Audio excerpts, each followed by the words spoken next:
tous et bienvenue dans Cult & Click. On est là pour une vidéo, une nouvelle vidéo, news de la semaine. Je précise que cette vidéo est avec l'ami Oupi à la réalisation. L'ami Ker est aussi présent. Merci à toi Ker d'être présent. Salut. Et également Salut que cette vidéo est enregistrée avec le chat et tous les habituels du chat à qui on dit bonjour. Et non, ce n'est pas les mêmes vêtements que la semaine dernière. Je me suis changé enfin. On est là donc pour vous parler des news et pour commencer ces news, quoi de mieux que de parler de la petite news habituelle de Ker, cette news pognon. Mon cher Ker, quelle est-elle ? Eh ben oui, on va parler pognon alors qu'en France, qu'est-ce qu'on a bien donc pu faire au bon Dieu continue de bien marcher. Nicky Larson s'est fait rétamer en première semaine par Dragon 3, ça fait plaisir. Et vous avez la critique de Dragon 3 sur la chaîne, n'hésitez pas à la regarder.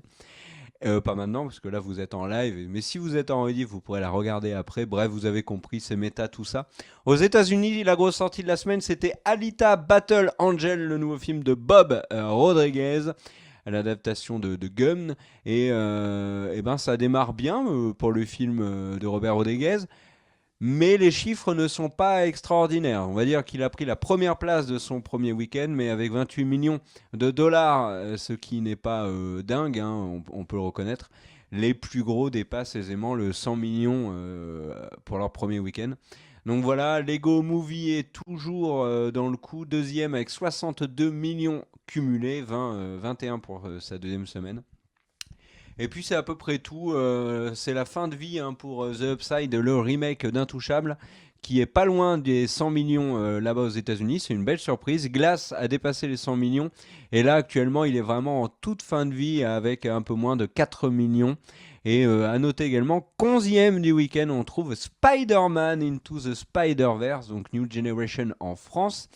Et voilà, donc c'est plutôt pas mal pour Spider-Man qui est à 182 millions de dollars aux États-Unis récoltés uniquement là-bas. Il a fait bien plus à travers le monde. Alors que je pense que le fait de ne pas avoir allumé ma lumière là me détruit les yeux parce que j'ai que le Projo pour m'éclairer, c'est l'angoisse là. Donc dans 3-4 minutes, je pleure, hein, je te préviens. Mais Est-ce on que le toi, sait tu vas très enchaîner bien. avec une news plus intéressante que l'état de mon éclairage à la maison? Alors on va faire rapide, simple, net et précis. Les séries Marvel sur Netflix sont toutes annulées. Et oui, c'était les deux dernières, Jessica Jones et The Punisher, qui ont eu une annulation de la part de Netflix. Mais attention, peut-être bonne nouvelle, les studios Marvel télé ont fait une petite allocution. Alors ceux qui voudront lire entre les lignes pourront lire entre les lignes. C'est donc en gros une interview que Marvel a donnée à Deadline et dans lequel ils disent c'est de la part de tout Marvel Télévision que nous sommes fiers et nous voulons remercier tous les spectateurs. Notre réseau de partenaires ont peut-être décidé qu'ils allaient arrêter de raconter toutes ces histoires de grands personnages, mais vous nous connaissez et vous connaissez Marvel mieux que ça. Bon. Donc en gros, on comprend le sous-entendu à demi-mot que potentiellement ils vont revenir, et derrière, ils citent, et comme le dit le père de Mac Murdock, on mesure un homme non pas à comment il chute, mais comment il se relève. C'est donc un to be continued. Voilà, donc il faut s'attendre à potentiellement revoir les personnages de Marvel. Alors, déjà, plusieurs remarques et réactions. La première, c'est que du coup, la plateforme Disney, il a été dit qu'il n'y aurait pas de violence, pas de sexe. Et donc, du coup, où pourraient aller des séries comme le Punisher? Eh bien, peut-être Non, plutôt... c'est Apple qui dit ça. Hein. C'est pas Disney. Hein. Disney a dit qu'il n'y avait pas de problème. T'es sûr de toi, là? Ouais, il y aura Deadpool, il y aura, on y verra Alien, je pense aussi. Ouais, il n'y a pas de problème, je pense. C'est Apple, par contre, a dit niette. Pas de, on se tire pas les cheveux, on n'enlève pas son soutif. C'est interdit tout ça. D'accord, parce que du coup, en fait, Disney, par le rachat de la Fox, possède maintenant la majorité de Hulu. Et il se murmure que visiblement, ils profiteraient de la plateforme pour pouvoir mettre du contenu qu'ils n'auraient pas stratégiquement intérêt à voir sur la plateforme Disney. La question, c'est comment, déjà qu'on se demande comment est-ce que ces gens vont nous faire acheter un abonnement, comment Disney pourrait penser à bien que ce soit naturel que les gens aient 2 abonnements, un abonnement pour famille et Marvel un peu au sens large et un autre abonnement pour Hulu. Moi, ça me paraît assez étonnant, surtout que Hulu n'est pas que possédé par Disney, mais par d'autres éditeurs aussi de cinéma. Donc, pour moi, ça reste un petit peu le point d'interrogation de qu'est-ce qu'ils vont faire avec toute cette série. Et il est aussi à annoncer que, eh bien, après, la question qu'on peut se poser plutôt, c'est est-ce qu'on a envie de les revoir est-ce que est-ce que j'ai vraiment envie de revoir Iron Fist?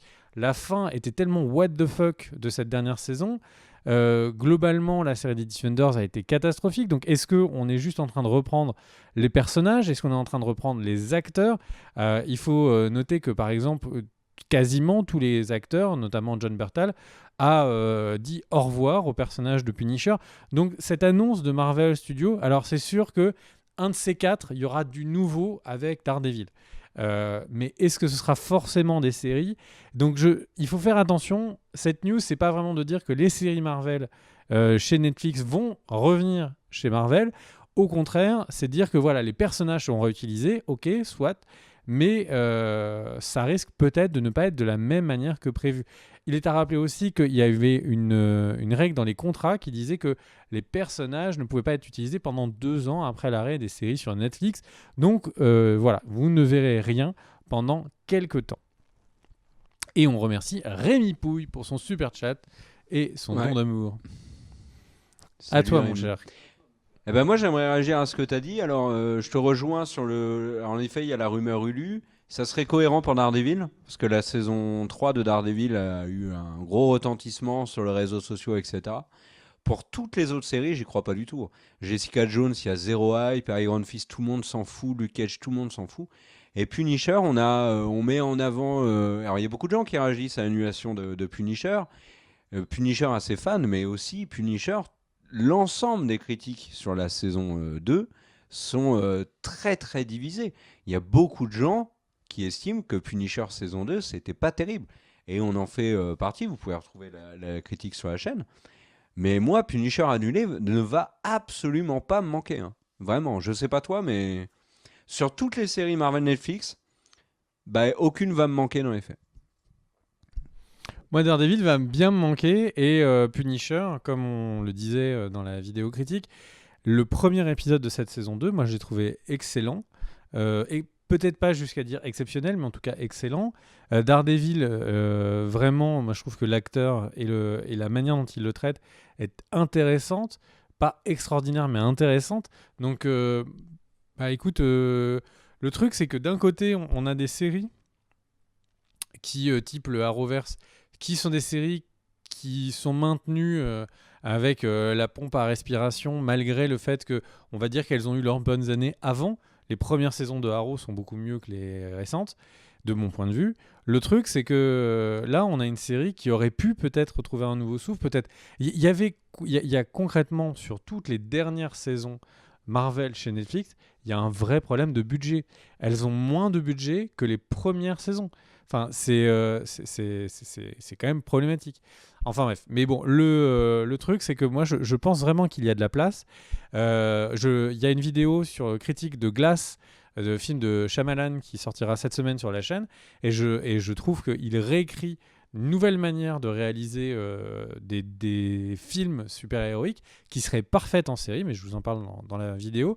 Et vraiment, il y a de la place pour des choses très intéressantes. Je suis pas en train de dire que Shyamalan va réaliser Daredevil, mais ce que je suis en train de dire, c'est que la manière dont Shyamalan réalise Glass, ça donne énormément de pistes pour les futurs réalisateurs de séries super-héroïques. Voilou, mon cher Kerr, c'est à toi de faire une petite news. Quand même. Alors, je précise juste un point, ce sont les séries qui vont absolument pas me manquer, pas les personnages. Le John Berthold en Punisher, j'aimais bien, l'acteur qui joue Daredevil est très convaincant, Luke Cage aussi, enfin tous, globalement les personnages principaux, hein. Il y a beaucoup de personnages secondaires qu'on peut largement jeter. Mais par contre, les personnages principaux faisaient vraiment le taf. Et certains vont vraiment manquer. Jessica Henwick dans Iron Fist était très bien aussi. C'est juste la manière dont sont construites les saisons-là qui ne fonctionnait pas.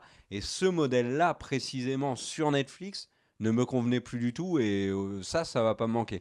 Qu'ils fassent différemment avec Hulu, avec le même casting, un autre rythme, un nombre d'épisodes différents, une manière de diffuser différente, pourquoi pas, il n'y a aucun souci. Juste là, la manière dont Netflix le faisait ne me convenait plus du tout. Donc voilà. Moi, je vais te parler d'une série qui, par contre, nous a convaincus, toi et moi. Elle a été réalisée il y a quelques années par Aaron Sorkin. Et ben Aaron Sorkin, vous savez, c'est le papa de quasiment notre série préférée à tous les deux d'ailleurs. C'est The West Wing à la Maison Blanche. Il y avait d'ailleurs des rumeurs qui disaient qu'à la Maison Blanche allait revenir. C'est actuellement étudié par la chaîne NBC. Et ben l'autre info, c'est que Aaron Sorkin a demandé à la chaîne Showtime, a commencé à discuter avec la chaîne Showtime. C'est lui qui a voulu reprendre les discussions sur le retour de The Newsroom. Pour une saison 4, la série avait été arrêtée à la fin de la saison 3 qui avait été plus courte. Aaron Sorkin avait expliqué qu'il voulait en arrêter pour un certain temps les séries télé. Alors The Newsroom marchait moyen au niveau de l'audience, alors il était adoubé par la critique, mais les audiences étaient un peu moins là. Mais après Showtime, c'est pas non plus la plus grosse chaîne américaine. En tout cas, Aaron Sorkin avait décidé d'arrêter la série un peu brutalement pour se concentrer sur le cinéma. Et après une aventure ciné un peu mitigée par Aaron Sorkin, il reviendrait donc sur The Newsroom.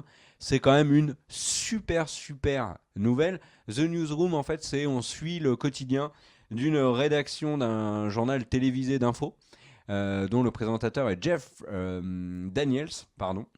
Et on voit tous les rédacteurs, les enquêteurs, etc. Enfin, moi, j'ai absolument adoré cette série. Elle fait partie de mes plus grosses séries coup de cœur ever. Et l'idée qu'il y ait une saison 4 qui arrive, qu'est-ce que ça me fait plaisir. Toi aussi, je suppose, non ? Bah non. Ah non, bon, bah alors j'ai complètement tout faux. Ok. Non, Pourquoi en fait, ça ? le truc, c'est que... Parce que c'est bien qu'une série ait une fin, qu'elle s'arrête, qu'elle soit dans le passé, et que Aaron Sorkin crée quelque chose de nouveau. Quand il avait fait Sports Night... Alors, c'était dans quel ordre ? Je crois que c'est quand il a fait Sports Night... Il a enchaîné par The West Wing. Et plein de gens, quand il était sur Sport... si je me trompe pas... Tu peux checker sur IMDb si je me plante pas. Si Aaron Sorkin, s'il a fait... Ouais. Et donc, en gros, le truc, c'est que si je me plante pas, il a fait Sports Night. Derrière, il y a plein de gens qui disaient « Ah, mais quand même, c'est dommage. » Non, je crois qu'il a fait... C'est à l'inverse. Non, il a fait... Il a fait Sports Night, il a fait Puis à la Maison Blanche. Ouais, d'accord, c'est ça. Ensuite, il a fait Donc en fait, il fait Studio Sports 16. Night... Studio Énorme 60, succès critique, mais vraiment le public n'est pas très présent. Du coup, derrière, les gens disent « Ah, c'est dommage, il passe à autre chose. » Il fait West Wing, c'est magistral. Ensuite, tout le monde dit « Ah, la Maison Blanche, ah, c'est fini, dommage, etc. » Ah, mais de quoi il va parler ? Et là, il fait That Studio 60 on the Sunset Strip, qui est excellent. Alors, série qui est extrêmement cabossée, hein. On sent Aaron Sorkin qui fait quasiment un burn-out. D'ailleurs, la série parle d'un scénariste qui fait un burn-out. Derrière, la série est déprogrammée, puis on remet quelques épisodes. Donc, la série est en train de raconter la fin, puis d'un seul coup, ok, faut encore raconter un peu plus. Et le truc, c'est que puis il y a un trou, et d'un seul coup, il y a une newsroom qui arrive. Moi, je suis très content quand Aaron Sorkin fait des choses nouvelles. Voilà. Mais ce n'est que mon avis. Bah moi, c'est les personnages. Alors là, pour le coup, les personnages de The Newsroom me manquent énormément. Ouais, mais les Celui personnages de d'Olivia West Munn, Wing aussi. Celui de Jeff Daniels. Les Et personnages, Alison Peel aussi était génial. les personnages de West Wing te manquent énormément. Moi, les personnages de The Studio 60 and the Sunset Strip me manquent énormément aussi. C'est la force. Ah non. C'est la force d'Aaron Sorkin. C'est les personnages, c'est l'écriture des personnages, des dialogues. Mais du coup, moi, j'aurais bien aimé qu'il nous parle d'autre chose. Mais bon. Mais tu vois, par moi, exemple, je la donnerais politique. énormément de séries pour retrouver les personnages de West Wing et de Newsroom. Hein. Vraiment, il n'y aurait pas énormément de séries qui survivraient si je les échangeais contre un retour de West Wing et Newsroom. Hein. Clairement. Hein. Alors moi j'ai des petites news, mais je me suis dit que ce serait des news utiles. Parfois c'est pas forcément les plus grandes news, mais c'est des news utiles. La première, c'est que Samsung abandonne tout simplement le Blu-ray. C'est fini, Samsung ne produira plus jamais de lecteur Blu-ray pour le marché, ce qui à mon avis est un signe assez fort. les plateformes de streaming montent, on est tous au courant, mais ça veut dire que par exemple les Blu-ray 4K qui sont le seul support pour regarder en 4K, mais aussi par exemple la 3D, la 3D sur Netflix, à ma connaissance, il n'y en a pas, en tout cas en France. Et donc du coup, vraiment, le Blu-ray qui disparaît veut dire que voilà, il y a des technologies qu'on laisse un peu derrière nous. C'est fini, la PlayStation 4 sera votre lecteur, votre dernier lecteur en tout cas. Donc moi je trouvais ça assez intéressant. Et puis derrière, je me suis intéressé à Netflix et je me suis rendu compte qu'en fait Netflix a dépassé les 5 millions de comptes en France. Sachant que les comptes français, alors ça c'est les chiffres de Netflix dans le monde, et on se rend compte du coup de leur croissance. Ils sont maintenant, donc là c'est jusqu'à 2018, ils étaient 125 millions au premier trimestre 2018, et là maintenant au premier trimestre 2019, ils sont à 139 millions de comptes, donc c'est quand même colossal. Et je voulais rappeler qu'il y a plein de gens qui ont des comptes famille et où il y a donc 4 personnes qui regardent Netflix comme ça. Et on connaît plein de gens qui utilisent Netflix de manière à être entre potes pour s'abonner à Netflix. Donc 139 millions de comptes, c'est vraiment extrêmement massif. Et du coup, puisqu'on était dans la catégorie des infos utiles, eh ben, il y a un truc que je trouvais assez intéressant sur le fait qu'il y a des tests qui ont été faits, et suivant si vous êtes chez Free, Orange, SFR et tous les autres, eh bien, vous n'avez pas accès à Netflix de la même manière. Et du coup, alors renseignez-vous, il y a plein de sites qui mettent à jour cette information tous les mois. Mais du coup, le truc, c'est que par exemple, si je ne me trompe pas, le truc, c'est que SFR était quasiment dernier il y a quelques semaines, donc il était difficile d'aller regarder dans les meilleures qualités de Netflix, on était vraiment tout juste. Et là, depuis un mois, ce n'est plus le cas. Donc c'est vraiment marrant parce que Netflix prend tellement de bandes passantes et nos providers, du coup, doivent se connecter directement au service de Netflix, au flux. Et du coup, on se retrouve avec quelque chose qui est parfois limitant. Et par exemple, le Free, eh bien, depuis un mois, alors qu'il y a eu des annonces pour dire qu'ils avaient réglé les problèmes de connexion directe à Netflix, eh bien, Free est en recul. Et visiblement, les gens peuvent un peu moins bien qu'avant regarder Netflix. Voilà. Juste petite précision sur Netflix, pendant que je rigole tout seul. Il y aura pas de hausse de prix en France. La hausse de prix n'a concerné que les États-Unis. Et il y avait, alors en tout cas pour l'instant, pas de hausse de prix pour Netflix en France. Apparemment, c'est parce que le marché justement français est un peu trop fragile. Ils ont peur, Netflix, qui viennent d'arriver, qu'en augmentant les tarifs un peu trop brutalement, ils perdent des abonnés. Aux États-Unis, il y a eu une grosse hausse et c'est pas sans conséquence. Alors pour l'instant, on n'a pas encore de chiffres, mais il y a pas mal de sondages qui sont sortis pour savoir si les Américains voulaient lâcher Netflix ou pas. Et là, dans les faits, il n'y a que 70%, c'est déjà pas mal, hein, qui ont dit non, non, mais la hausse, on s'en fout, on gardera. Donc ça fait quand même 30% qui soit hésitent à arrêter, soit va le faire. Ce qui est quand même énorme finalement. Moi, je vais vous parler de La Reine des Neiges 2. Et bah oui, La Reine des Neiges 2 a eu cette semaine un premier teaser surprise. C'était mercredi, il est sorti, il n'était pas annoncé du tout. Ce premier trailer de La Reine des Neiges 2, c'est un teaser trailer, c'est un trailer, on s'en fout. Et il est très sombre, ce trailer, que vous pouvez retrouver en intégralité sur le site cultandclick.com, avec plein d'autres articles. D'ailleurs, si mon cher Oupi, tu veux montrer le site, c'est très cool, parce qu'il y a plein d'articles qui ont été faits cette semaine par Marquis Medjay et moi-même. Donc voilà, et ce trailer de La Reine des Neiges est assez étonnant. Parce que, comme j'ai dit, il est très sombre. Il y a pas, on n'a pas retrouvé les éléments du premier. Bon, c'est souvent le cas, une suite qui prend un peu à contre-pied. Mais moi, je trouve ça très osé de la part de Disney.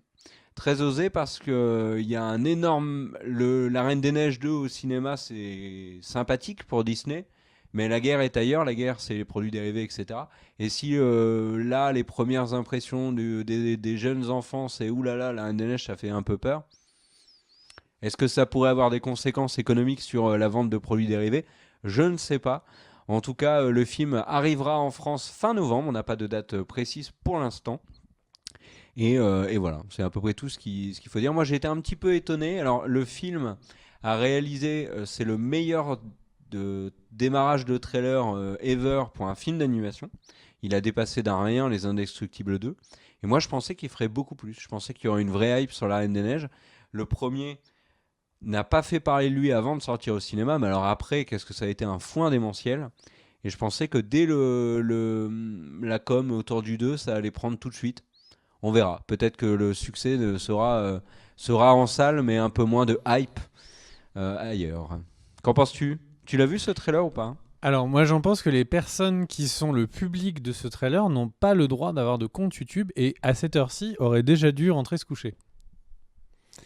Voilà ce que je pensais du trailer de La Reine des Neiges. Moi je suis toujours méfiant sur les deux. Voilà. Disney, est-ce que Disney a fait un très bon 2 ? Tu vois, par exemple, Aladdin 2, c'est sympathique. Mais est-ce qu'il y a eu un des bons 2 ? Pour moi, le meilleur 2, c'est indéniablement Fast and Furious 2. Mais c'est pas un Disney. Et j'étais pas du tout sérieux en disant ça. Dans les commentaires, ne m'assassinez pas, s'il vous plaît. News suivante, mon cher. Alors, la news suivante, mon cher, c'est l'attaque des Titans. L'attaque des Titans, ça y est, les dates sont officielles. C'est le 28 avril prochain que nous aurons la deuxième partie de cette saison 3 que j'attends de pied ferme. J'ai mis les 2 pieds au sol comme ça, je l'attends, je me suis cramponné. Et il y a un nouveau trailer, n'hésitez pas à le regarder. Je sais pas pourquoi je parle aussi fort, je suis juste très content de voir la suite de Shingeki no Kyojin.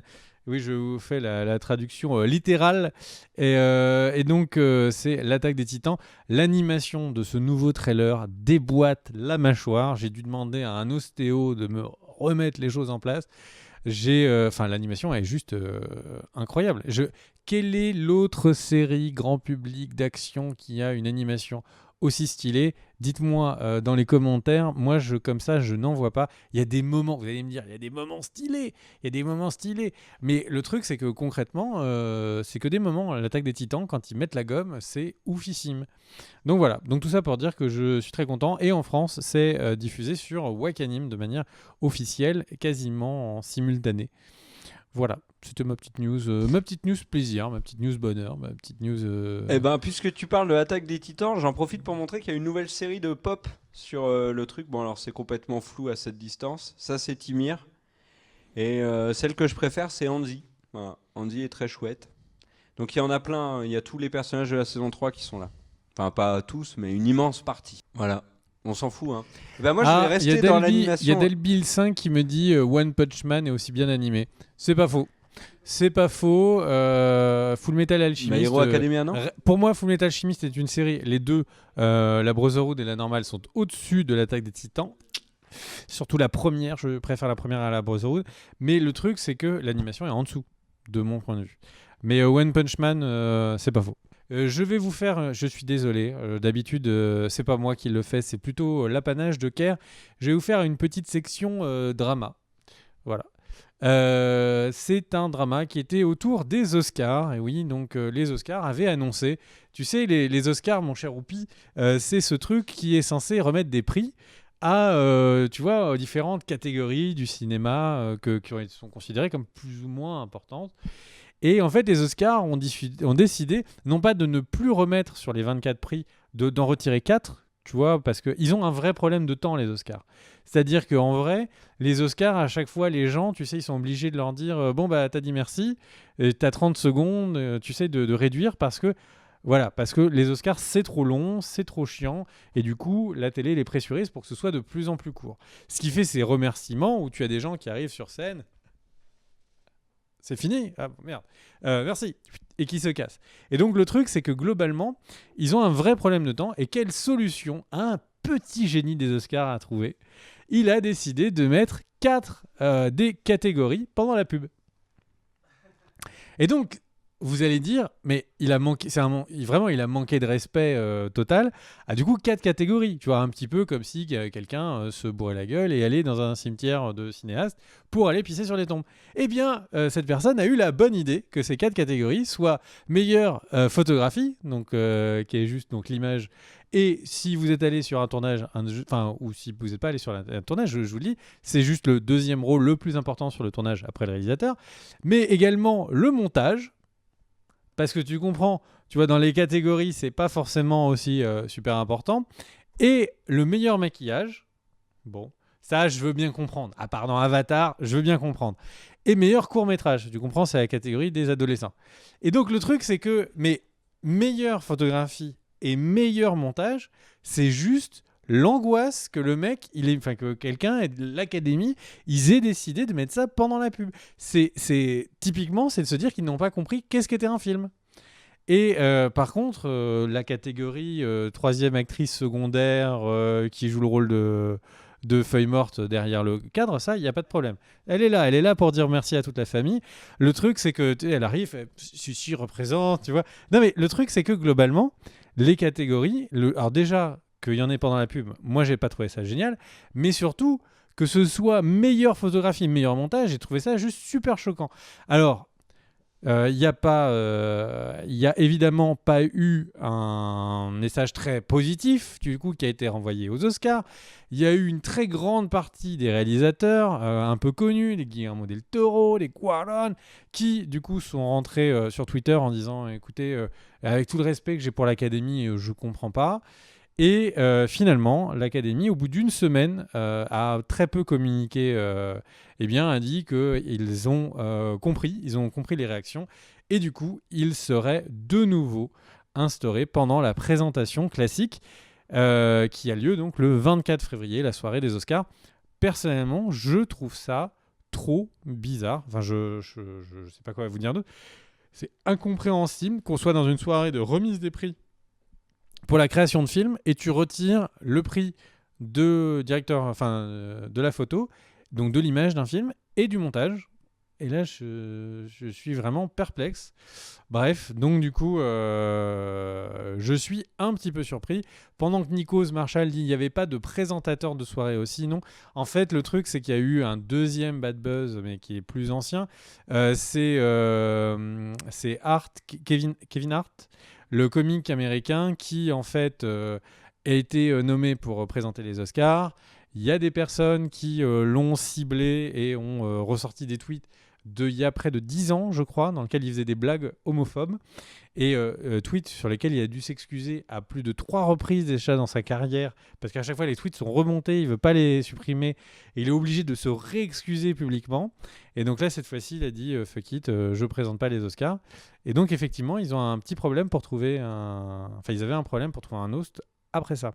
Et surtout que du coup, ça donne pas du tout envie d'être host des Oscars. Kerr a refusé la semaine dernière, il est beaucoup trop modeste pour en parler, mais Kerr a refusé la semaine dernière, ils sont allés le chercher en Picardie, et au final, Kerr refusait de présenter. Ils ont dit, on te paye le costume, Vraiment. Et il a dit, non, je regarde le match des Golden State Warriors, je peux pas. Et la vanne, c'est qu'ils ont quand même proposé à Dwayne Johnson d'animer les Oscars quand Kevin Hart a été contraint de quitter le navire, quoi. Donc ils ont demandé à The Rock de remplacer son pote viré. Il y avait quand même peu de chances que ça fonctionne. Tout à fait. Donc, voilà. On enchaîne ? Ben oui. Alors moi je vais vous parler de Your Name. Your Name, film animé dont on a déjà parlé sur la chaîne, me semble-t-il. Je crois qu'il y a une critique. Si je ne dis pas de bêtises, Your Name, chef-d'œuvre de l'animation japonaise, qui est sorti fin 2017 en France. Il est sorti en décembre 2017 en France.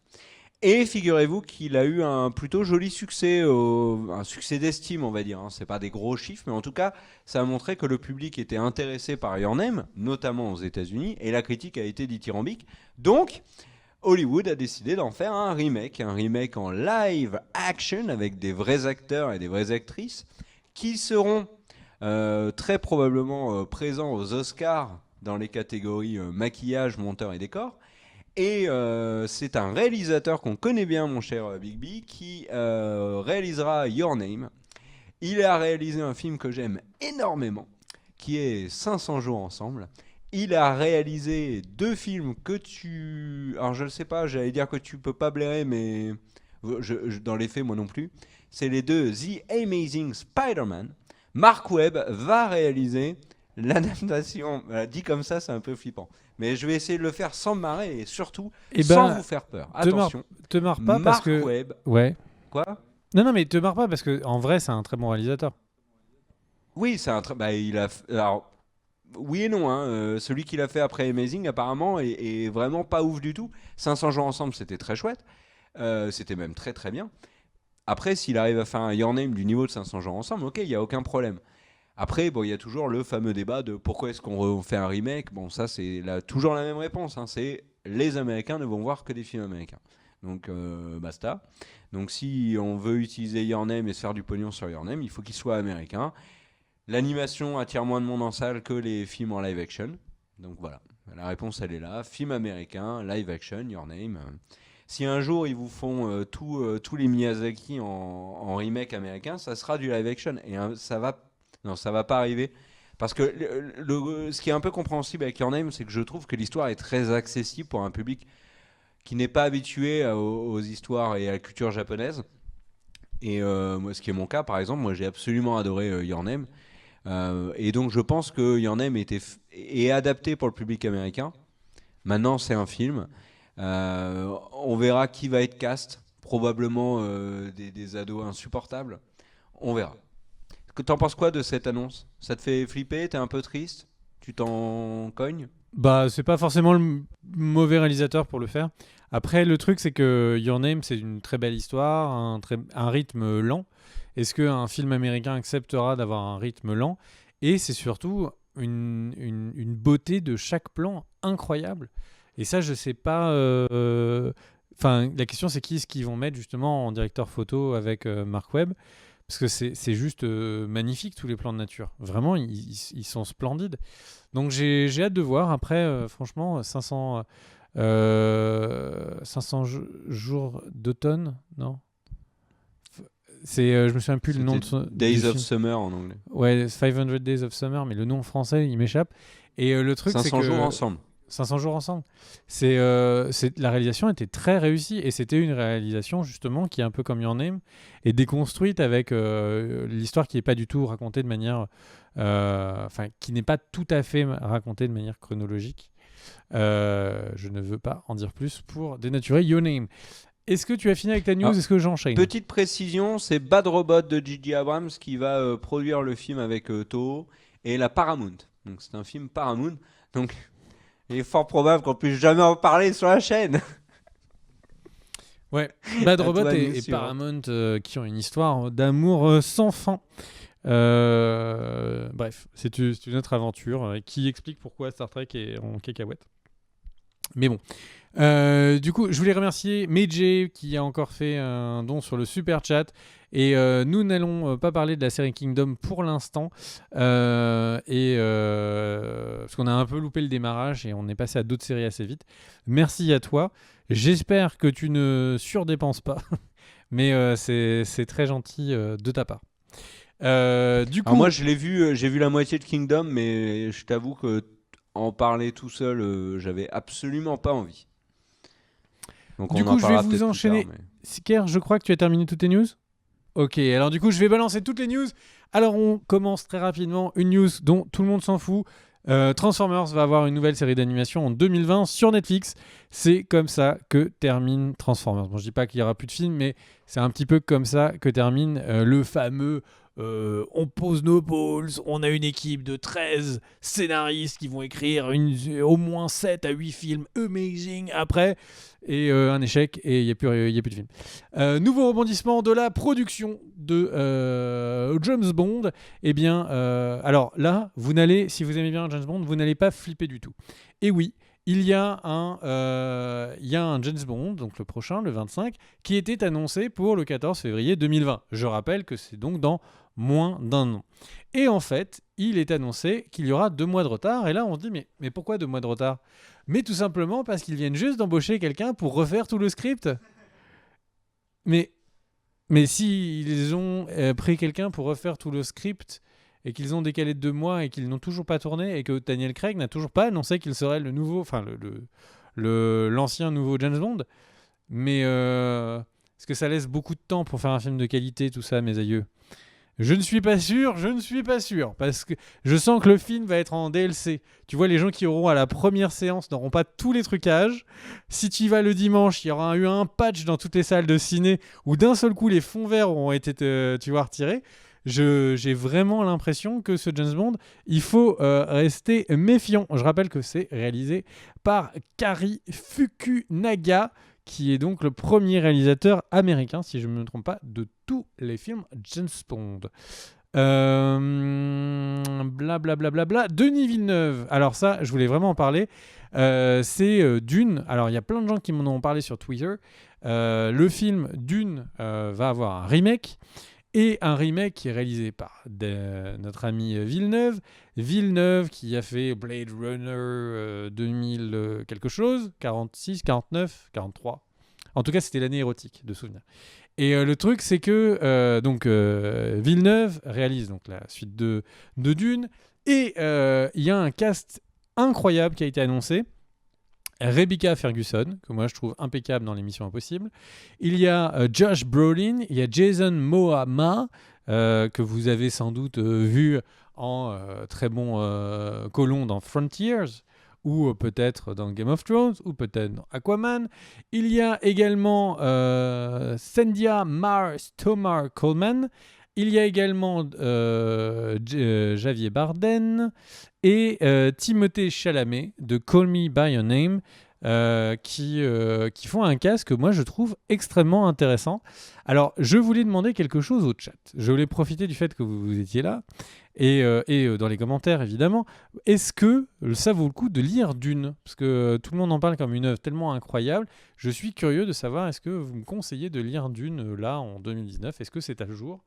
Tu l'as lu, mon cher Oupi ? Et alors, toi, tu le conseilles ou tu le conseilles pas ?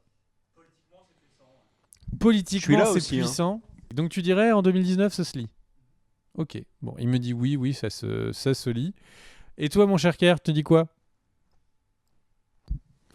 Je l'ai pas lu. Je ne sais pas. Merci de cette réaction. J'ai envie de dire, du coup, on va terminer les news sur cette réaction magique. Merci à toi, Juste une Kerr. petite, moi j'en ai une encore. Moi, je suis content que tu l'avoues. Eh ben... C'est bête. Breaking Bad arrivera sur Netflix. Et oui, c'est officiel. Alors aux États-Unis, c'est Netflix, puis ensuite Amazon. Pas Amazon, pas du tout. AMC. Et en France, c'est très très très probablement que Netflix. Puisque on a déjà notamment Better Call Saul qui est sur Netflix. Donc ça paraît cohérent. Bon, très bien. On rappelle que tu es toi-même... non, je vais pas parler de ces deals. Des bisous à tous. Parce que là, t'allais te casser, t'allais te prendre les pieds dans le tapis. Là. Des bisous à tous qui suivent cette vidéo sur YouTube et non pas en live. Malheureusement, nous n'aurons pas la suite. Pour ceux qui sont en live, on va tout de suite parler de The Vikings Dead. On rappelle il faut n'hésitez pas à partager la vidéo, n'hésitez pas à mettre un pouce bleu, je fais tout à l'envers. Et vraiment, si vous avez regardé jusqu'à maintenant, c'est franchement merci, c'est inattendu. C'est vraiment inattendu. Let's go!